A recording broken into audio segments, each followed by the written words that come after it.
据人权观察周四公布的报告，中国警方通过一款移动应用程序，将收集到的数据与信息回传到中国政府在东突厥斯坦实施大规模监控的一体化平台。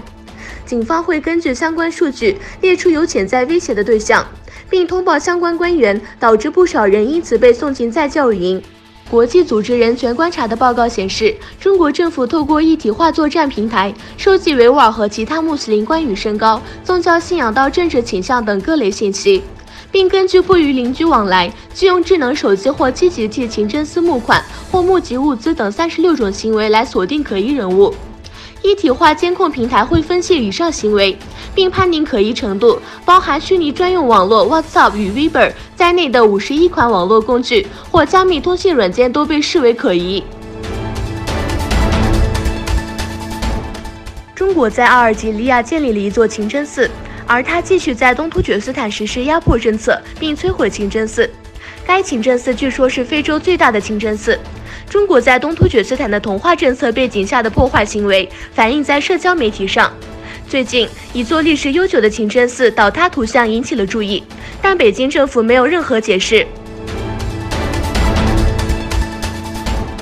示威者在哈萨克斯坦最大城市阿拉木图和新改名的首都努尔苏丹游行，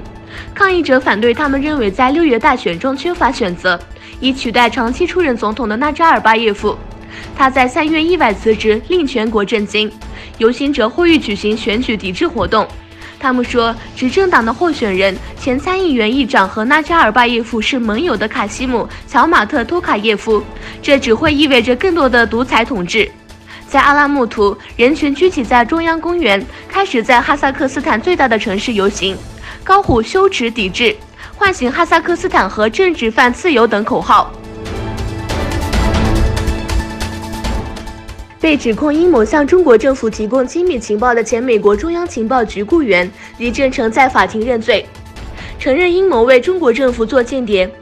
阴谋搜集和传递国防机密的最高刑期是无期徒刑。54岁的李正成生于香港。2007年，李正成可能是在美国中央情报局仕途不顺的情况下选择离职。起诉书指控他2010年与中国情报人员会面，对方为换取合作给他10万美元现金，并提出经济上照顾他一生。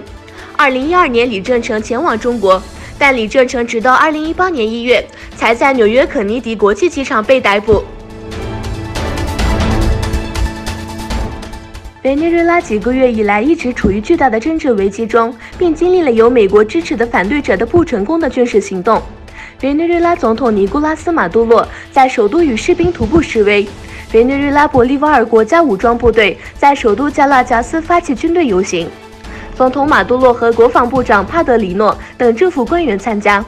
总统马杜罗在军队游行上谴责了美国参与反对派的政变行为，呼吁玻利瓦尔国家武装部队加强凝聚力，捍卫宪法、民主与和平，并重申委内瑞拉的未来不是通过战争，而是通过和平与团结解决目前的问题。